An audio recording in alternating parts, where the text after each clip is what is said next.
This episode is brought to you by Starbucks. That is fire. Whoa, that's good. This might be the drink of the summer. Okay, I like this one too. I'm rocking with it. Okay. Try it for yourself.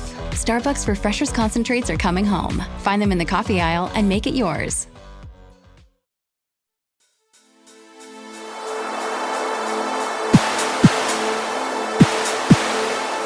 The History of the World podcast, written and presented by Chris Hasler.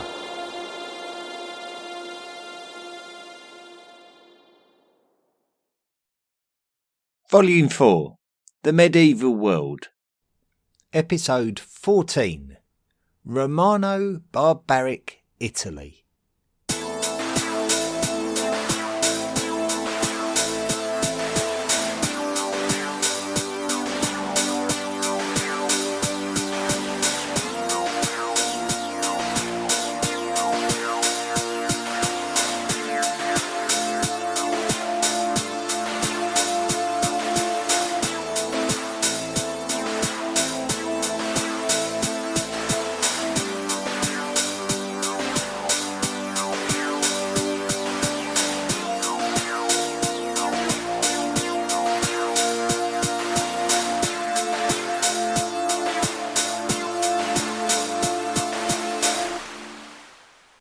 Odoacer is more commonly known in the English-speaking world as Odoacer.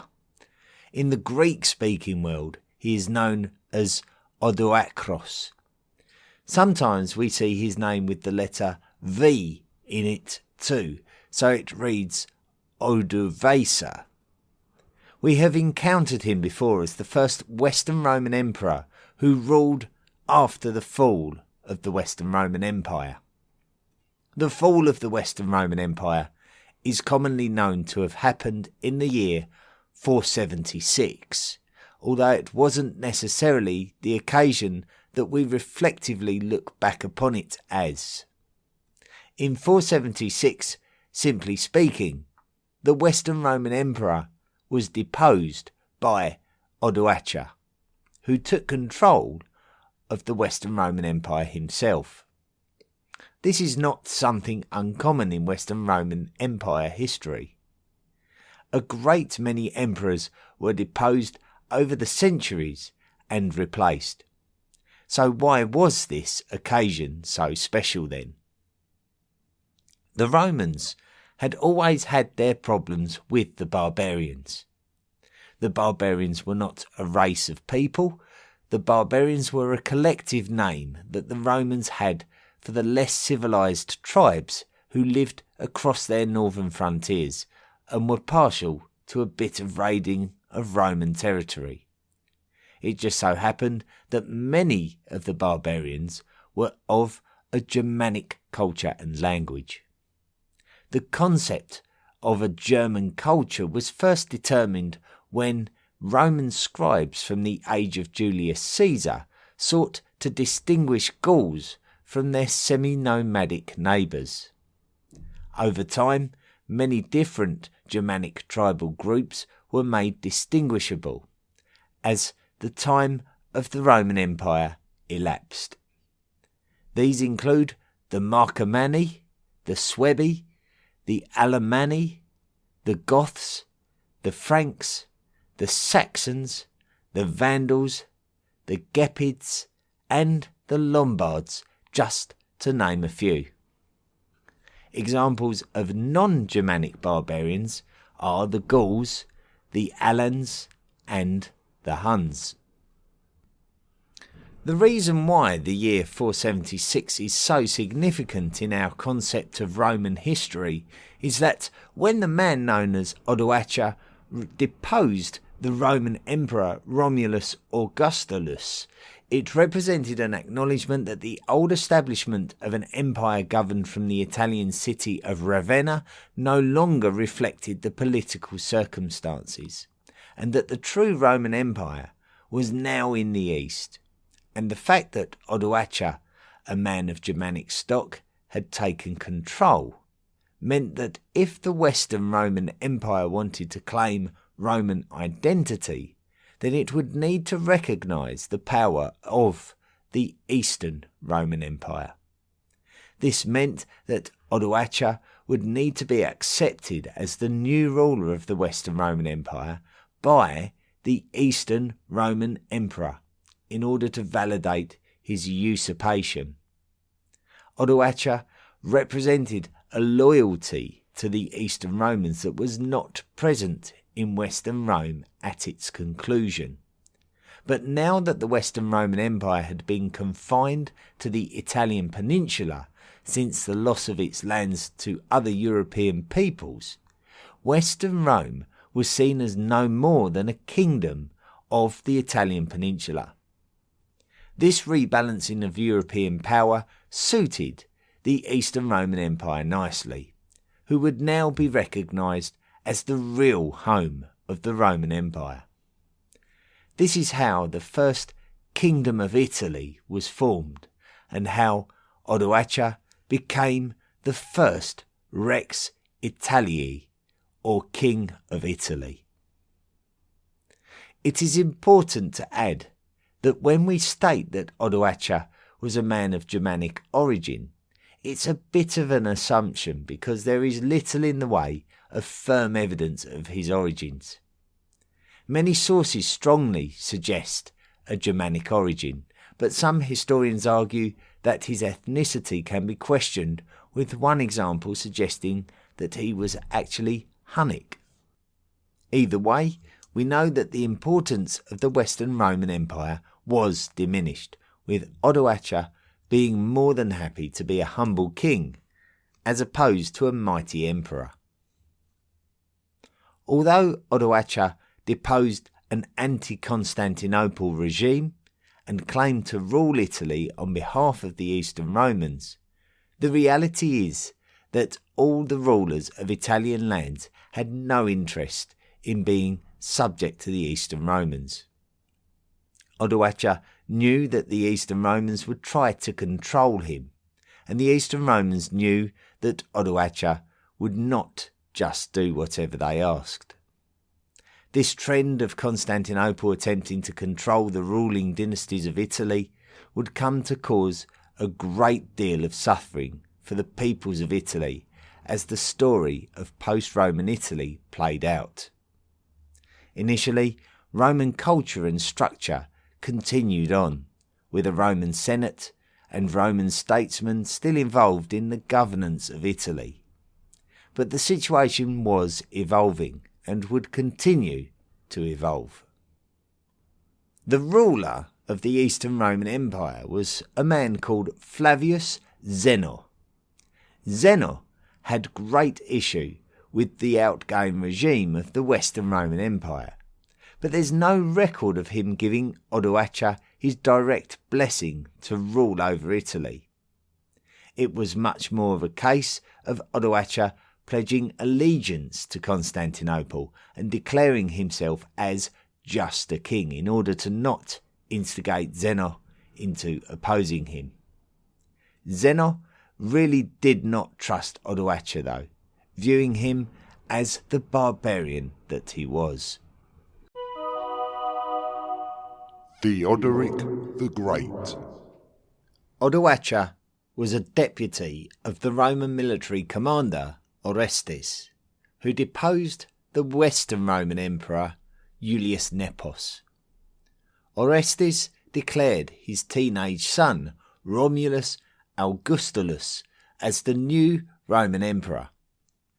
Odoacer turned against Orestes, defeating him and executing him, and then deposing the young Romulus Augustulus before declaring himself the King of Italy, ruling on behalf of the Eastern Roman Emperor Flavius Zeno.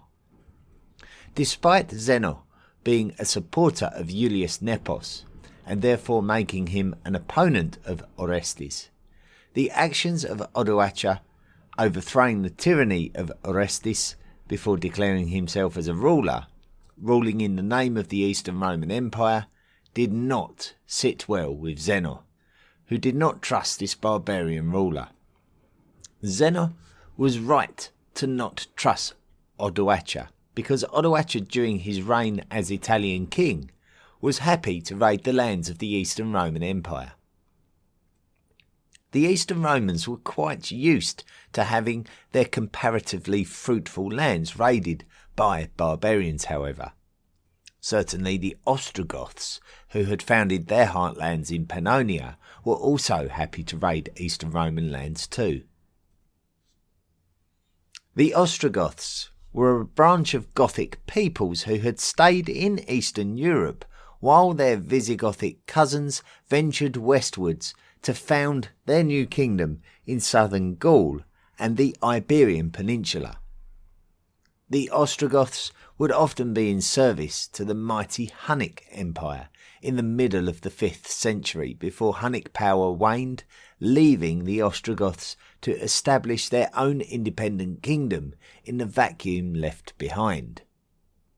Their king during the reign of Odoacer was a man called Theodoric the Amal, and his lifetime and legacy is considerable. With the Ostrogoths raiding the Eastern Roman lands, their leader Theodoric was a natural enemy of the Eastern Roman Emperor Zeno, and so Zeno would have issues with both Theodoric and Odoacer. Zeno made a diplomatic decision in order to solve these issues. Zeno approached Theodoric and encouraged him to turn his aggressions towards Odoacer in the hope that Zeno could establish Theodoric as the ruler of Italy, eliminating Odoacer and giving Theodoric an imperial realm that may keep him out of Eastern Roman affairs. Theodoric gratefully turned his attentions west and defeated the Gepids before taking on Odoacer's forces in Italy and defeating them again and again, causing Odoacer to retreat to Ravenna and finally concede that Theodoric and the Ostrogoths had bullied Odoacer into submission. After 3 years of a siege, Odoacer and Ravenna finally surrendered to Theodoric. Odoacer was eventually murdered in the year 493, and the Western Roman aristocracy and the Western Roman Senate accepted Theodoric as their new king, a position that had been declared by the Eastern Roman Empire before the campaign even began. The Eastern Roman Emperor Zeno passed away from illness before Theodoric completed this conquest. Theodoric ruled over Italy, but it is unclear how much autonomy was granted to him by the Byzantines or the Eastern Roman Empire. Certainly, Italy retained a lot of its Roman jurisdiction and governance, and Ostrogothic peoples were not granted the same civilian rights as Roman citizens, which points towards Theodoric needing to maintain a diplomatic relationship between Italy and the Byzantine Empire, despite there being clear tensions between the ethnicities and a degree of distrust between the leaders. Theodoric would also make diplomatic bonds through marriage alliances with the Visigoths, the Burgundians and the Franks, which would have also made the Byzantines slightly wary. At one point Theodoric was even invited to be the regent to the Visigothic kingdom, further unnerving his potential opponents now that he was gaining much power and influence during the early years of the 6th century. Theodoric's achievements were considerable, and he is celebrated in history by being referred to as Theodoric the Great. Even though Theodoric the Great was gaining great esteem internationally as a legendary Germanic king creating an imperial reach in southern Europe, there was still an air of romanitas or Romanness about the population. And Theodoric would also be concerned about what every great ruler would be concerned about, which was plots from within. Theodoric would be all too aware that there may be individuals living within his Ostrogothic kingdom that may have ambitions of taking his throne. This period in European history is the time of a man called Anicius Manlius Severinus Boetius, a Roman citizen born into the kingdom of Odoacer, which transitioned into the Ostrogothic kingdom. Boetius was a highly intelligent individual who was a nobleman, and as such he served as a Roman consul, as his father did before him, and his sons did after him. He set about translating many classical Greek academic works, such as those written by Aristotle, into the Roman language of Latin. Boetius is also known to be a great orator and a philosopher and writer about theology and the nature of fortune. Such was Boetius's talent that Theodoric would entrust him to reform the coinage and distribute new scientific ideas throughout the kingdom. But Boetius was his own man, and his choice of duties led to Theodoric believing that Boetius was involved in a plot to overthrow him. Boetius was imprisoned, and he continued writing while in prison. When Theodoric had him executed, it is believed that the Latin world was denied more translated classical Greek literature as a consequence. The Gothic War. Theodoric the Great reached his 70s before he passed away in the year 526.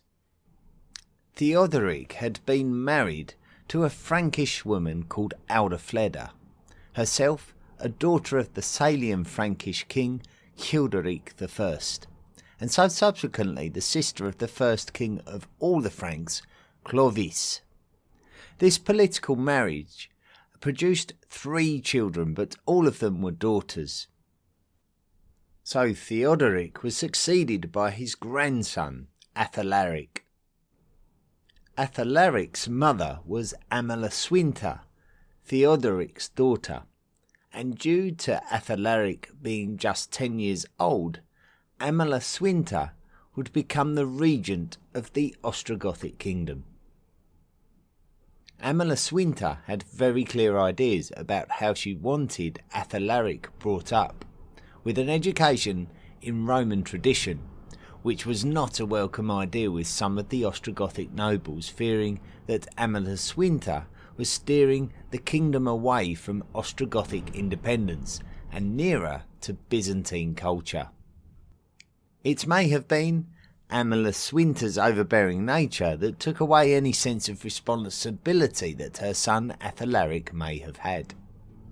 He thought more of enjoying himself than ruling the kingdom, and he was just 18 years old when he succumbed to the consequences of a heavy drinking session and died.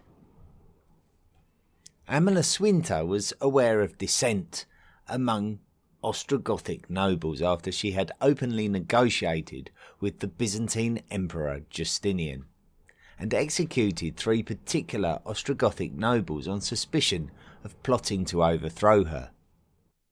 As such, she would name her cousin Theodahad as her new co-ruler in an attempt to repair diplomatic relations with the Ostrogoths. But it was too late. Theodahad encouraged the imprisonment of Amalasuinta, during which time she was murdered. This would grab the attentions of Justinian, who would see this as an illegal act.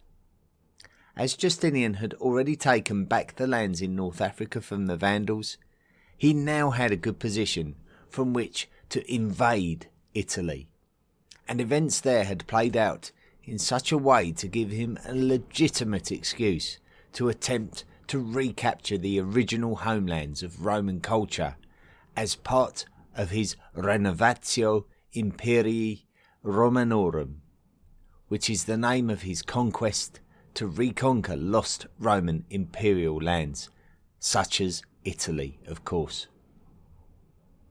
This part of the story links us up to the Byzantine Empire story that we told earlier in the volume, when Justinian sent his trusted military general Belisarius to do battle with the Ostrogoths in Italy. A Byzantine army of around 7,000 landed on the island of Sicily in 535 and proceeded to take control of the entire island. From here, Belisarius would draw up plans to invade Italy the following year, and so he crossed over onto the mainland and advanced northwards to the city of Neapolis, modern Naples. After a 3-week siege, the city fell. The next target for Belisarius would be Rome, but the Ostrogoths didn't really care too much for Rome now that the capital city was at Ravenna. When Belisarius marched on Rome, there was no Ostrogothic resistance, so the Byzantines successfully regained Rome in a symbolic restoration of Rome to the Romans. The Ostrogoths did eventually get their act together and besieged the city of Rome, now containing a Byzantine garrison, and the Byzantine garrison by this time was low in number, so they could only defend themselves in the hope for some support arriving from Constantinople. This battle of wits was costing Rome and its citizen, bringing the desperate city to its knees. After the Byzantines had held out in Rome, hostilities moved further north to the city of Mediolanum, modern Milan. But an invasion from across the Alps by the Franks sent both the Ostrogoths and the Byzantines back down south, until the decision was made by the Byzantines to attack the Ostrogothic capital itself at Ravenna. The city fell in 540, and the Byzantines had successfully taken back the Italian peninsula, with the Ostrogoths now hemmed into an area from Piedmont in the west through to Pannonia in the east. The Ostrogothic kingdom had been devastated, but in a stroke of good fortune, the great Byzantine military commander Belisarius was called away from Italy by his emperor Justinian, who may have feared Belisarius's power and popularity, being a direct threat to Justinian's own position as emperor. After the disappearance of Belisarius, a new Ostrogothic king would eventually take the throne, and his name was Totila, and he had ambitions of winning back all the lost lands of the Italian peninsula. By this time, the Byzantine Empire was going through a degree of financial pressure, not least of all because of an outbreak of bubonic plague, and so Totila would take full advantage of this situation. Totila's military reputation is also supported by report of political competence when dealing with issues of land ownership, choosing to take care of the population and not just focusing on the aristocracy. His military campaigns against the depleted Byzantine presence in Italy were conducted by land and sea and were generally successful. The Roman Senate, now subservient to the Byzantine Empire, would be appealed to by Totila, but the Senate chose to stick with Justinian. Even so, Totila's successes in reclaiming Italian lands were sufficient enough for Justinian to send Belisarius back to Italy after a period of campaigning against the Persians. Totila besieged Rome in 546. Belisarius was camped outside Rome, awaiting reinforcements from Constantinople. Any reinforcements were woefully inadequate, and Belisarius lacked the resource to be able to prevent its fall after a year of suffering. Rome was brought to its knees, and lacked its former value due to the depletion of its population. So when Totila moved his army south, Belisarius reoccupied the sorrowful city and refortified it. Belisarius left Italy once again in 549, and Totila took Rome once again. Justinian was tired of the situation in Italy and decided that he needed to deal a decisive blow to the Ostrogoths to deal with them once and for all.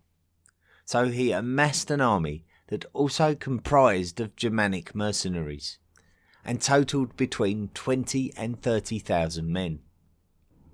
Justinian would appoint an alternative military general called Narses, who was an Armenian who had served as a eunuch at the royal court of Justinian in Constantinople.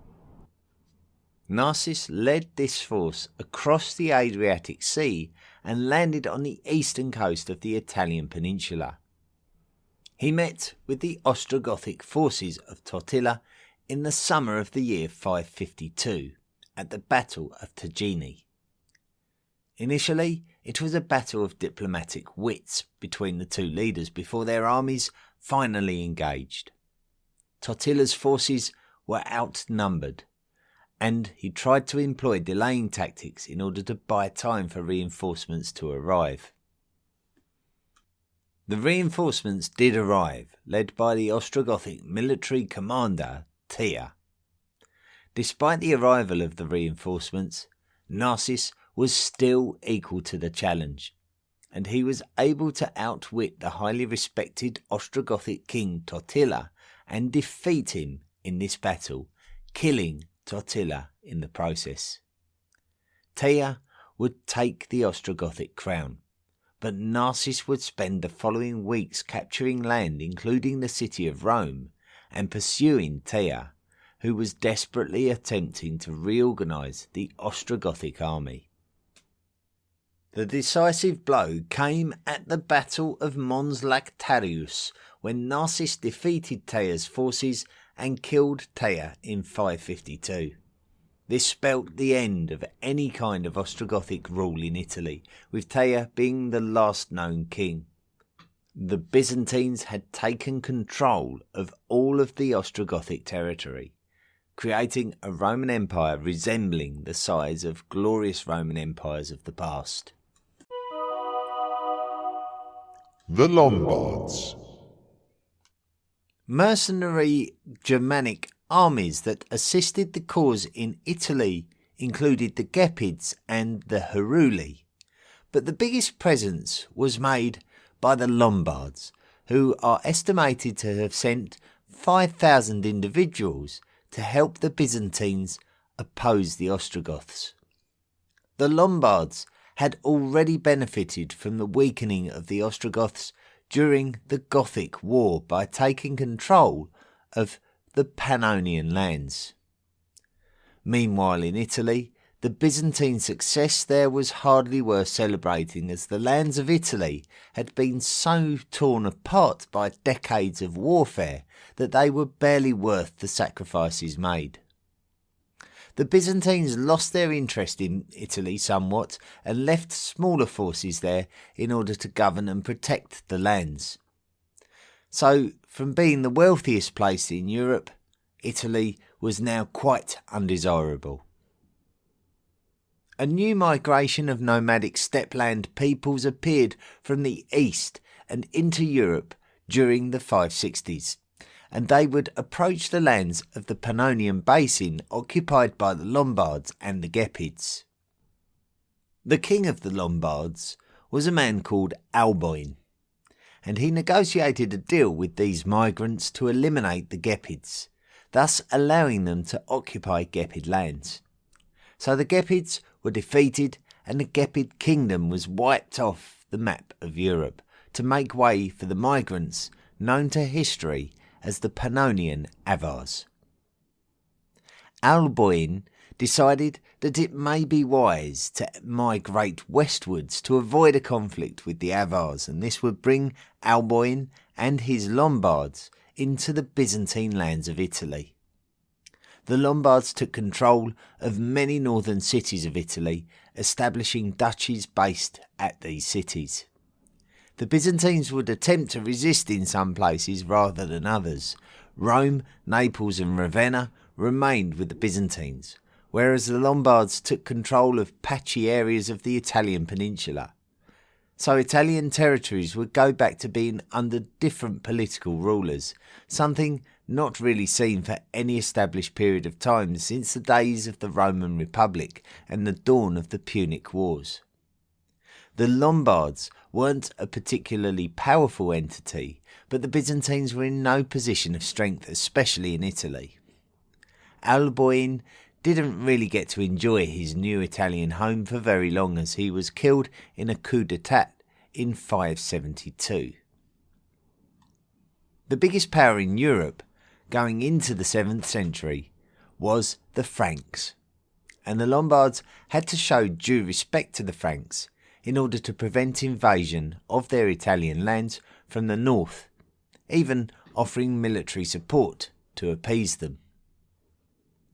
Many Germanic peoples of the migration period that had converted to Christianity observed Arian Christianity, which was viewed as a heretical type of Christian observance by the Byzantines and the papacy, who observed a Catholic style of Christianity.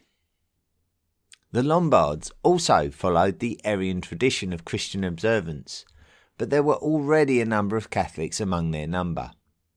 Theodelinda was the Frankish wife of the Lombard king Achilulf, and as a Catholic woman, she persuaded her husband to convert to Catholicism, and his kingdom converted as a consequence.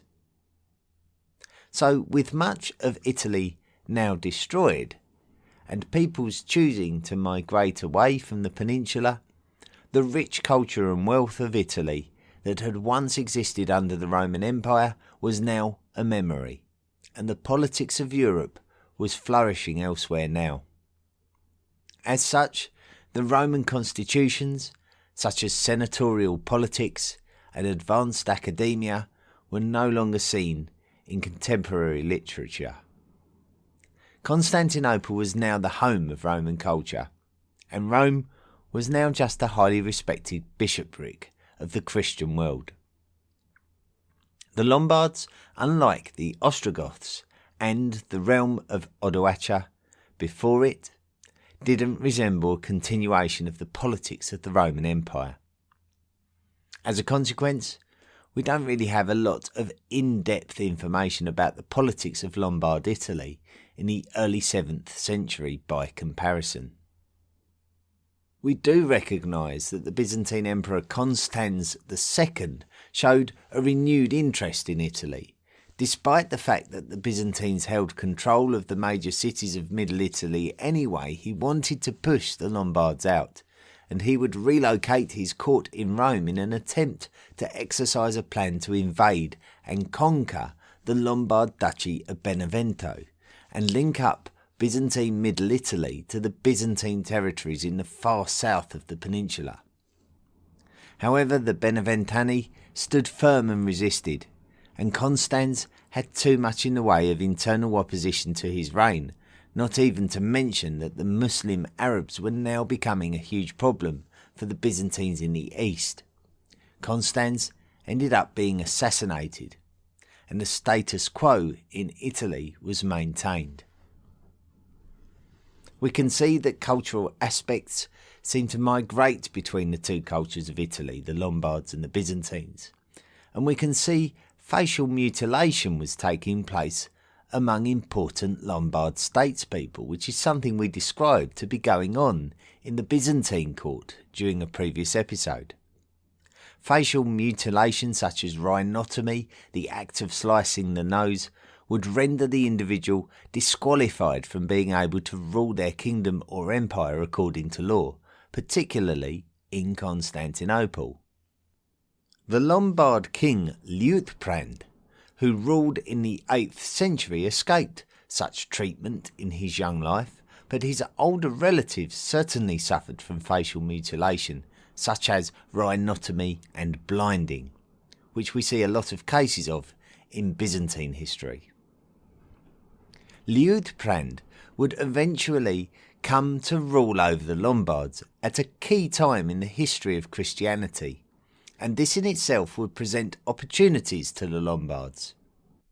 When the Isaurian dynasty took over the rule of the Byzantine Empire, their iconoclastic Christian attitudes alienated them from the papacy, which was the Christian bishopric of Rome.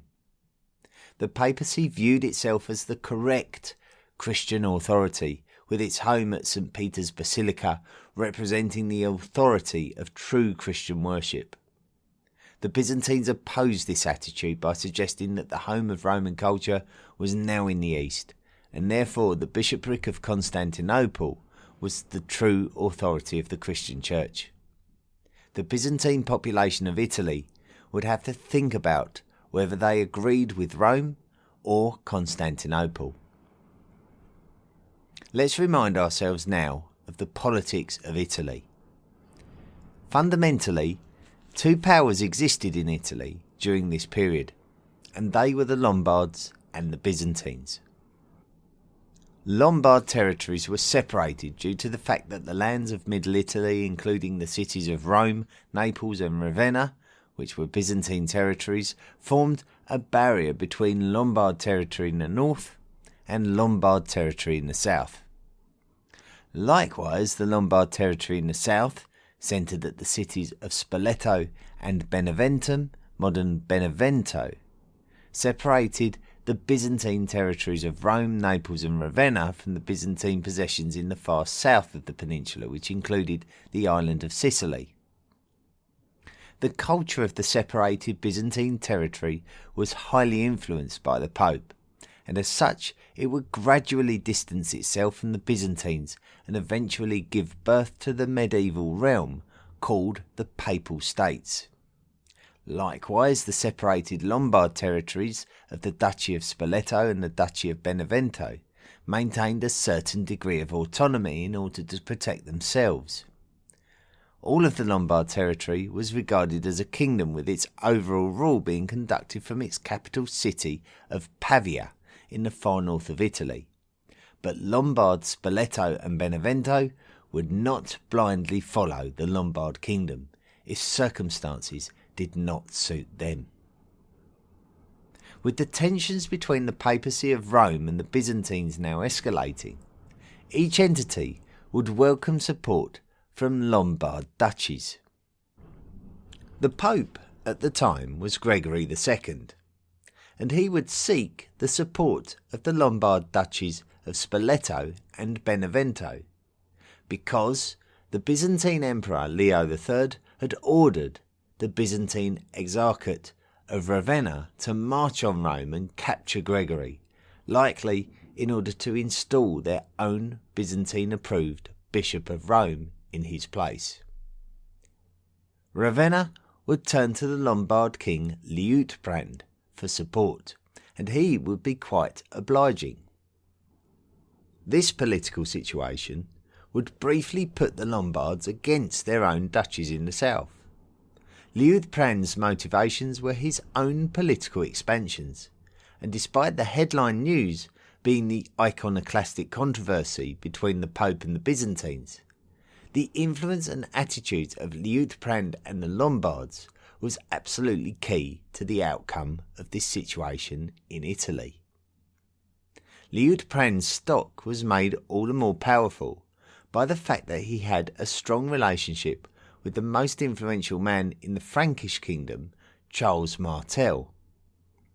Before this period, there had been a great number of territorial conflicts between the Lombards and the Franks on their borderlands, so the removal of this pressure made Liutprand the most powerful Lombard king in their history. As such, Gregory II and his successors would try to appeal to Liutprand to stand with Rome rather than against it, trying to convince him that he would be honouring God correctly by standing alongside the papacy. Liutprand would show a degree of clemency towards Rome, but in his own mind his goal was to bring Rome and the Byzantine Exarchate of Ravenna under Lombard influence, and to remind Spoleto and Benevento that they were Lombard duchies and should show loyalty to the Lombard kingdom as a whole. Liutprand would govern his kingdom well by introducing such things as law codes to standardise what it was to be a member of the Lombard population. Liutprand died in 744, but such was the greatness of his reign that he had put the infrastructure in place for the Lombards to complete the job that he had started, and he had successfully taken control of the Byzantine lands around the city of Rome, as his successors were able to finally take the city of Ravenna, effectively ending Byzantine influence over Middle Italy for good and uniting the Lombard duchies to form one continuous territory from northern Italy to the Duchy of Benevento in the south. The Duchy of Benevento and the Papal See still individually maintained a strong degree of autonomy and influence, however. The fact that the Papal See still maintained a strong influence over the Byzantine peoples who still lived among the population was a concern for the Lombards, so the Pope Stephen II felt threatened by this situation. The Frankish kingdom had moved on from the days of Charles Martel, who served under Merovingian dynasty kings, and was now ruled by Martel's son, a king called Pepin the Short, who was recognised as a member of the new Carolingian royal dynasty, the successors of the Merovingians. Pope Stephen would appeal for help from Pepin against the Lombards. Pepin would march into Italy and take Ravenna back from the Lombards, effectively taking control of the Exarchate of Ravenna, but he would gift these territories back to the Pope in an act which is called the Donation of Pepin. What was the Byzantine Exarchate of Ravenna was now the Papal States, and a strong relationship between the papacy and the Frankish kingdom had been established, and this would have a strong bearing on the future of Europe. Pepin was anointed by Stephen, and the bond was secure. The Byzantines were actually hoping that the Exarchate would be returned to them as it was before, but it seems that the Byzantines felt betrayed by the Pope, and this would quite incredibly put them on the back foot, as was also the current case with the Lombards, both of which were suffering at the hands of this alliance between the Pope and the Franks. So these traditional enemies were now together facing a common enemy in Italy. Both Lombard and Byzantine influence in Italy was severely weakened, and the Lombard king Desiderius acknowledged this and sought to strengthen ties with the Byzantine population in Italy. Desiderius considered how he could re-strengthen the Lombard realms in Italy again, and he knew that he would have to create diplomatic relationships with both the Franks and the papacy. Desiderius was quite wily in his dealings. In 768 he attempted to install his own antipope as the new Bishop of Rome, but this did not work out.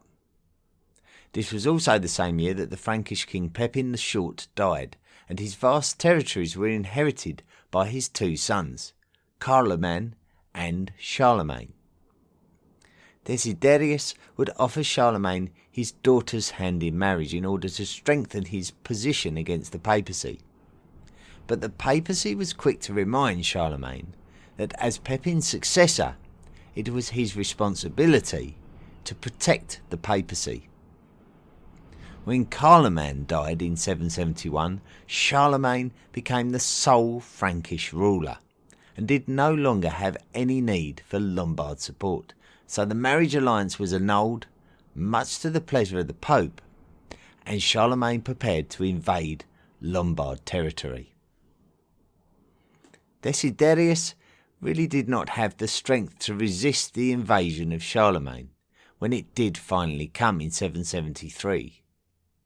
Charlemagne overran the Lombard kingdom and brought it into the Frankish realm, further extending the Frankish Empire. The Papal States remained under the control of the Pope, and the Duchy of Benevento remained somewhat independent, though very much wishing to distance itself from the rest of the Lombard kingdom and declaring its rulers as simply a prince, eventually having to concede to Frankish suzerainty.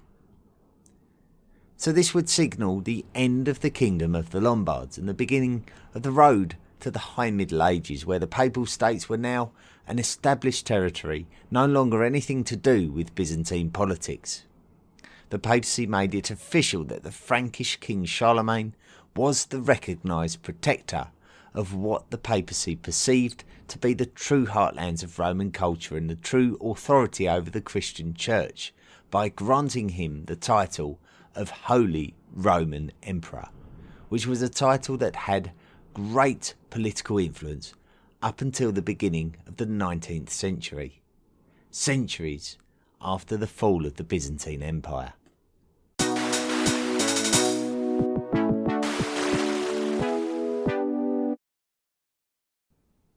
Thank you very much for listening to this week's episode of the History of the World podcast, and sincere apologies for the background noise. We've got Storm Franklin currently hitting the UK and certainly making its presence known in the background. There's not a great deal I can do about it, unfortunately, other than postpone the episode, which I didn't think was a good idea.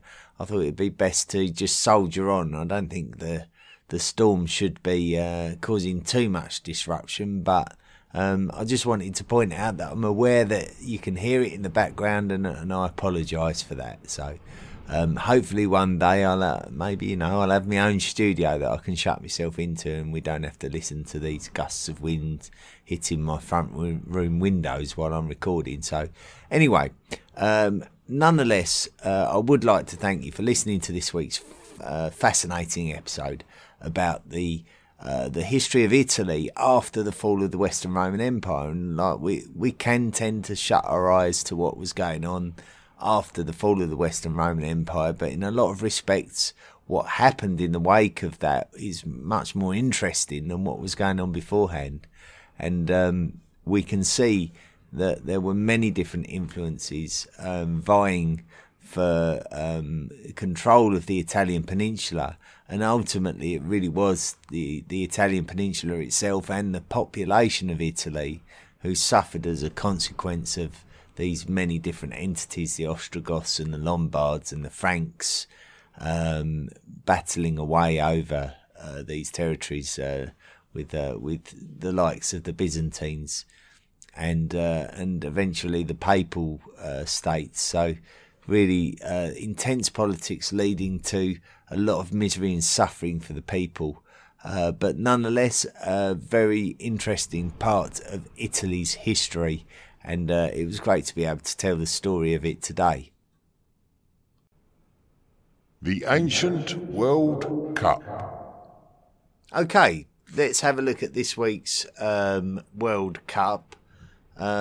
We are running a World Cup competition that features 64 ancient World Cup teams.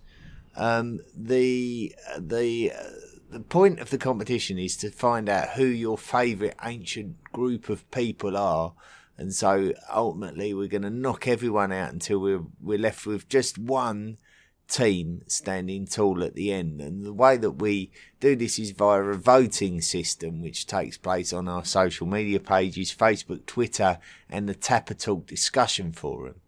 Now each week we have a group of 4 teams, and the idea being that we put it to the vote, and whoever the top 2 are will advance to the next round and the bottom 2 will be knocked out.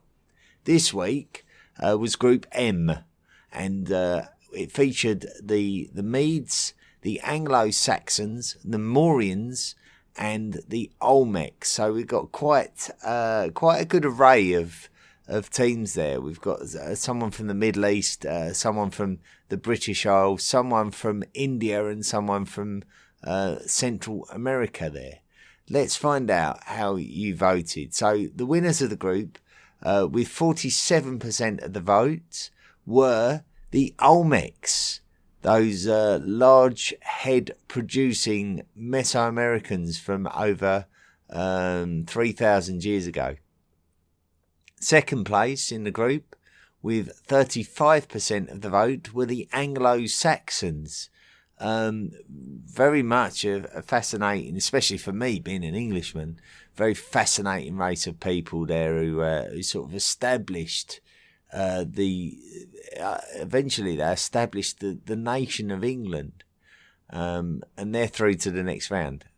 That unfortunately means that we lose the first significant empire of India, with 12% of the vote, the Mauryans, and coming rock bottom of the group, unfortunately, with 6% of the vote, were the Medians, who were an integral part of the final defeat of the Neo-Assyrian Empire. So there we go. That's the end of Group M. Next week, we're going to be looking at Group N. So let's see which teams are in it. Now, I think, if I'm being honest, probably Group N will likely be the most highly anticipated group of this round, because it's just a group of powerhouses. And it's just the way that it's come out of the hat. There's been no sort of setup for this. It just really was 64 teams randomly drawn out of a hat. And this is who we've got in Group N.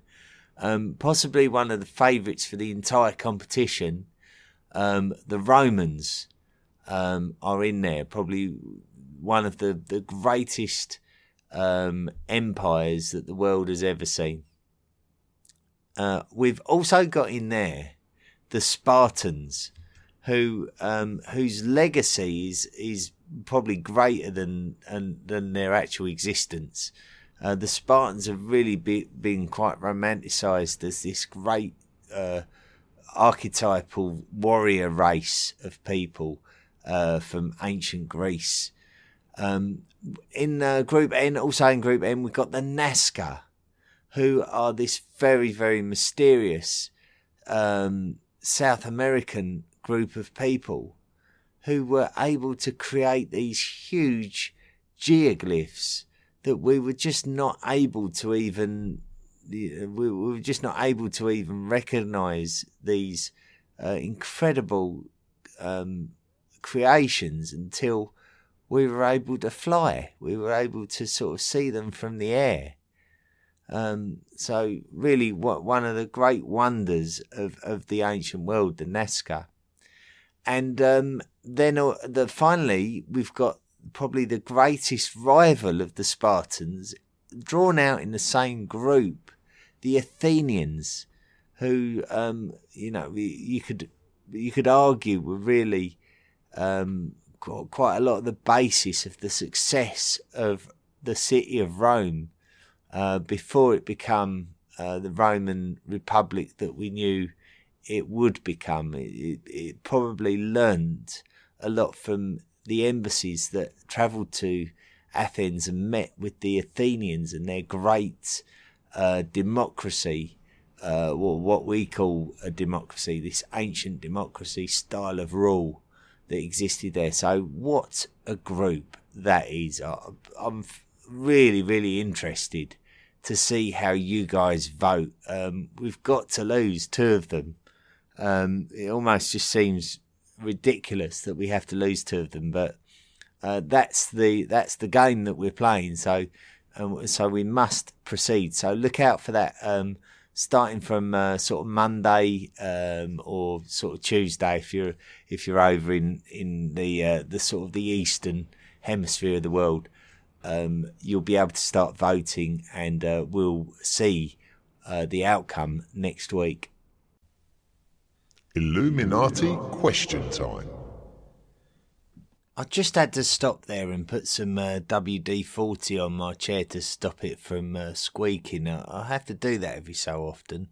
I never imagined when I went to the store and bought this chair that it would be so problematic in terms of a broadcasting position. It just certainly wasn't designed for broadcasting or podcasting, this chair. So every now and then I have to put some WD-40 on so that you don't hear me fidgeting about for the whole episode. But nonetheless, I've done it now.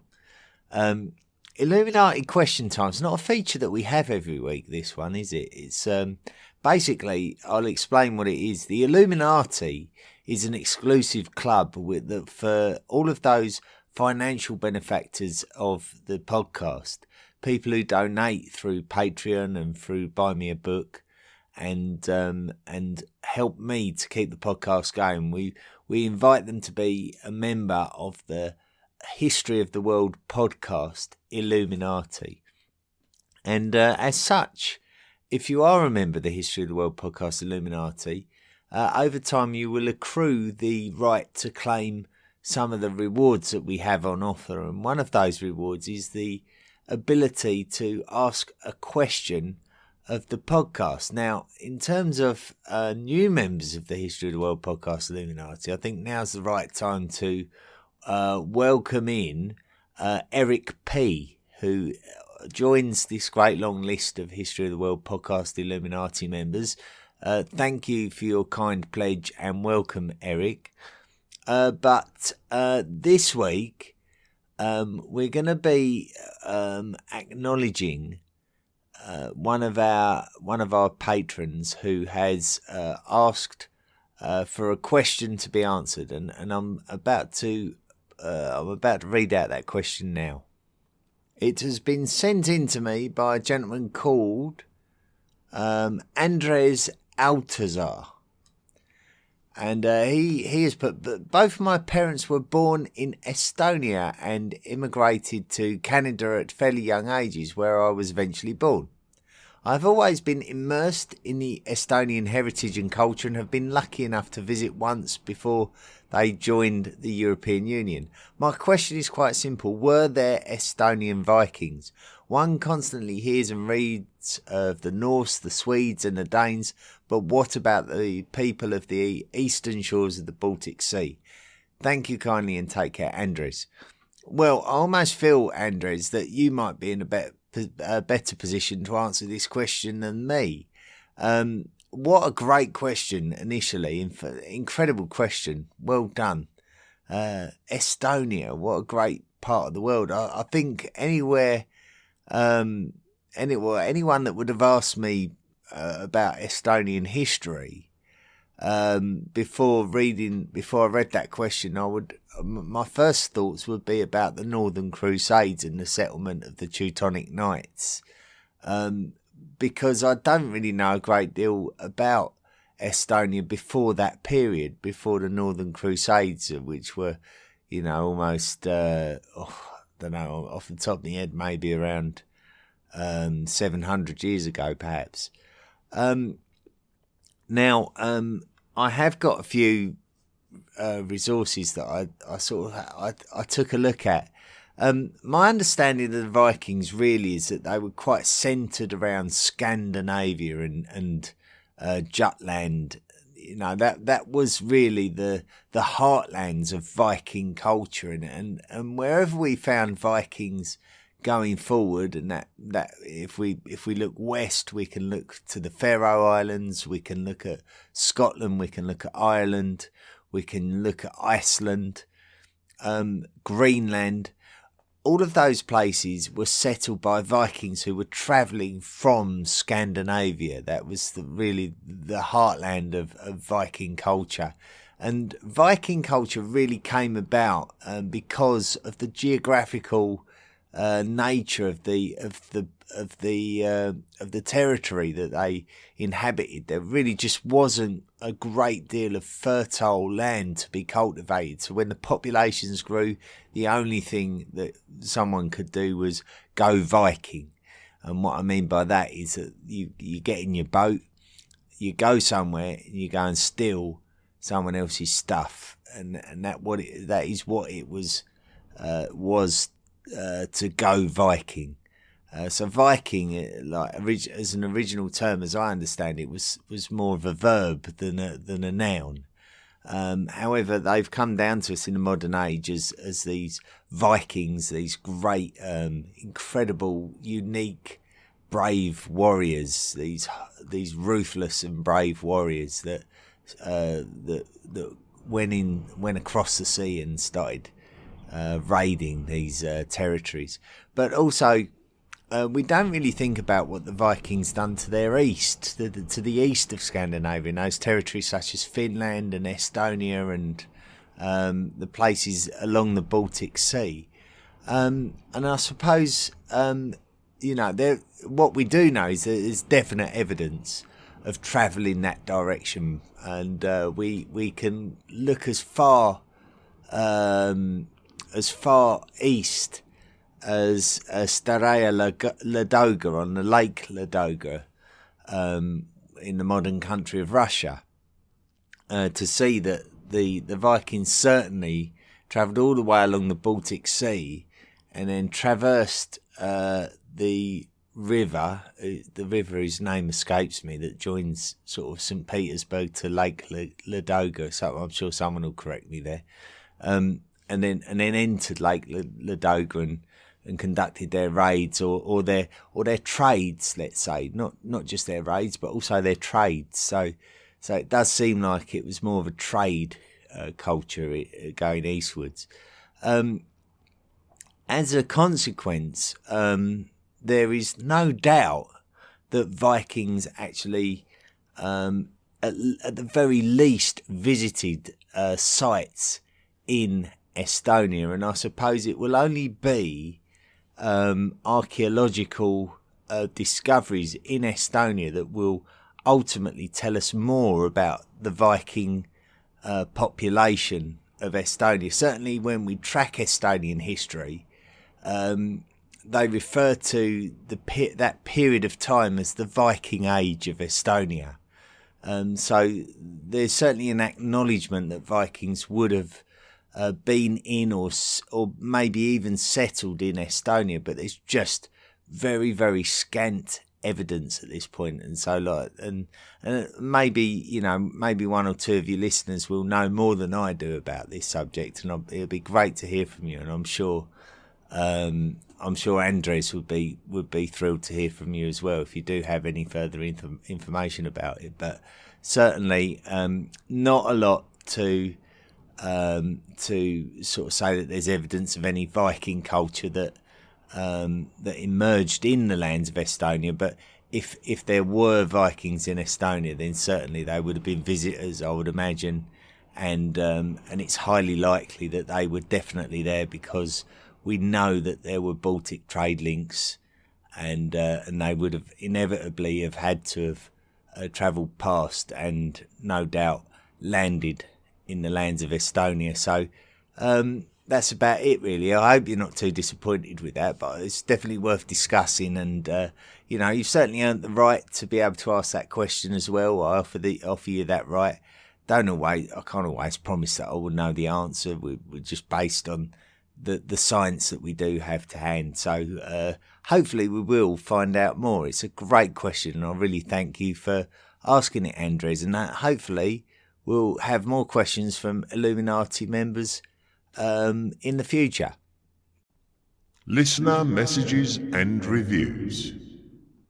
So, as usual, we wrap up by reading out your emails and also acknowledging the great reviews that are normally posted for us online. So we'll read them out now. The first one I'm going to read out is actually from somebody who's written into the show before, Brittany Baker. Brittany has reminded me to wish her partner, Sam Jones, a happy 30th birthday for this coming Friday. Sam is a big fan of the show, and I'm assured that he will be thrilled that he's getting a mention on the podcast. So, Sam, thanks for listening to the podcast. Congratulations on your 30th birthday, and your partner Brittany is obviously a treasure to be beholded. So look after her, because she obviously cares a lot about you. To go to the trouble of making sure and reminding me to wish you a happy birthday. So thank you very much to you both, and best wishes to you both as well. Thank you. Going forward, Jakob Danke has put, hi Chris, hey Chris, Jake here. So maybe Jacob Danke, sorry. Absolutely love your podcast. I blasted through the first volume in about 1 week, and now I'm working on the second volume. I just finished the King Tut episode and stumbled across this interesting article about his iron dagger. I thought you might find it interesting as well. Anyway, love the podcast, listening from Detroit, Michigan, and can't wait to catch up and annoy my friends with more random ancient history facts. LOL. Jake, I would strongly encourage you. I think anyone that does send me links to stories and all like that, I would really strongly encourage you to share it with the community rather than just me. Obviously, we're all history lovers listening to this podcast. It's not just me that will be interested in it. And we've got we've now got over 1,000 Twitter followers. We've got over 1,500 Facebook followers, and I'm sure they would all be very grateful to you, Jake, for sharing that with all of them. So, looking forward, hopefully, to seeing that in the near future. Ed has written in, and that's all I got. You got the shortest name of anyone that's ever emailed me, Ed. Hi, I wanted to tell you how much I enjoy your podcast. Extremely informative. I like the way you present information without supposing to know all the answers. Great pace and use of humour makes it relaxing and easy to listen to. Thanks for adding joy to my walks, housework, etc. Seattle, USA. Well, thank you, Ed, for that kind message. Geordie Camps has written in saying, hi Chris, I wanted to thank you so much for making this podcast. I'm a designer. I've been listening to the podcast as I work, and it's very interesting and inspiring. I am always looking for interesting things to listen to while I work, and I found your podcast randomly on Spotify and I love it.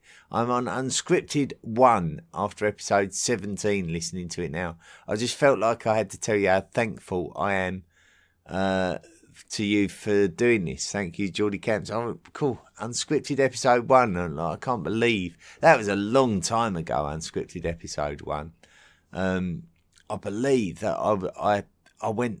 I had to go to Kenya. I believe way back then, which is why I did a couple of unscripted episodes, because I wasn't at home to broadcast. But that was 4 years ago now. That was such a long time ago. I can't believe how far down the road we've come. Now let's go and find out if we've got any more reviews. As usual, I'm never prepared for this part of the show. I just and then I have to ramble on about rubbish just to sort of avoid any awkward silences. Here we go. Dave S from New Zealand has put, great podcast, love this podcast, just what I had been looking for, covers an amazing amount of material at a great pace that's easy to keep up with. Really like it when the places are referenced back to the modern day names areas so that I can visualise where they are. Just up to volume 2 episode 16 and answering the call for a review from New Zealand. Love your work, Chris. Thank you. Always great to get reviews from less obvious places in the world. So like the podcast tends to be listened to by, well over, I think 50% of our listeners are from the USA. And then a vast portion of the remainder is made up from UK, Canada and Australia. So it's great to receive a review from New Zealand. Milky Pirate 99999 from the United States of America has put, be good. This podcast is simply amazing. I discovered it during Christmas week when a lot of other podcasts were on a break and I needed something else to listen to. I immediately became addicted and have spent the months of January and February binging all 200 episodes. I am now sad to be caught up and can't wait to spend the next 5 or 10 years listening week by week until we reach the modern day. I, like many listeners, am ashamed to admit how little history I knew and how little I thought history interested me until I discovered this podcast. Chris makes learning history fun. Why couldn't history be taught this way in school? I would have paid much more attention. Before I found this podcast, I knew that Aristotle, Caesar, Napoleon and Picasso were important historical figures. If you had told me they had all lived in 500 BCE, I would have believed you. If you had told me they all lived in the 1800s, I would have believed you. Chris's podcast has allowed me to place historical figures into their proper historical context and to truly finally understand history step by step from the beginning. Thank you, Chris, for taking us on this amazing journey. I've become a Patreon member as well, and I'm honoured to support you in your cause. Well, thank you very much. I can't wait to keep listening. The only outstanding question is, will we reach Christopher Columbus by the end of the year 2023? Can't wait to listen and find out. Well, let me. I think yes, we'll certainly finish Volume 4 by the end of 2023, I would hope. So that's somewhat the plan. However, the journeys of Christopher Columbus in detail will probably more likely be covered in Volume 5, to be fair. So that represents the next sort of stage. So the story of the Americas will really cover the period up to the time when Columbus lands in the Americas. So yes, we'll certainly be taking the story up to Christopher Columbus's explorations by the end of the year 2023, but the detail of such will be in the next volume, I should imagine. EJ Aruba from the USA has put, can't get enough. Amazing podcast that is presented in a way where you only want to know what happens next. Started in January this year, binging on my commute to work, now finishing Volume 2. Appreciate all the work you do. Greetings from Aruba. Brilliant. Greetings from Aruba. It says United States of America here, so unless there's a town in Aruba or a town in America called Aruba, that I don't know about. But if you are in Aruba, that's wonderful. Excuse me. The throat's run a bit dry there. I think it's trying to cram too much in, I think. Anyway, I think that's the lot. I think that's it for this week.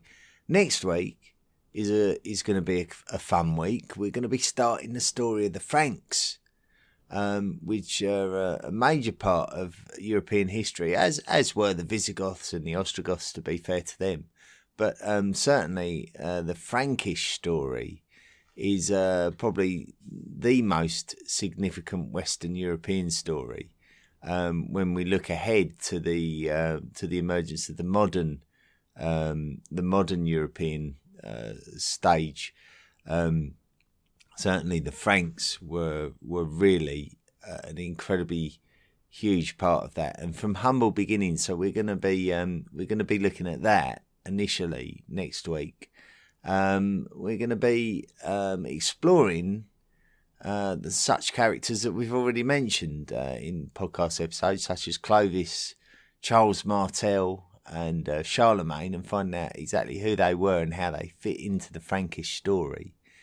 Merovingians, Carolingians, we're going to be finding about that. We're also going to be finding out why King Clovis shares his name with an ancient American prehistoric culture. Have you ever thought about that? There is a link, and we'll uncover that link next week. So we look forward to that. Until then, have a great week, everyone, and be good. The History of the World podcast, written and presented by Chris Hasler. Please consider making a financial contribution by going to the historyoftheworldpodcast.com website and clicking on the Patreon link. Email the show at historyoftheworldpodcast@mail.com. And don't forget to join our social media at Facebook, Twitter, Instagram, and Tumblr. See you next time.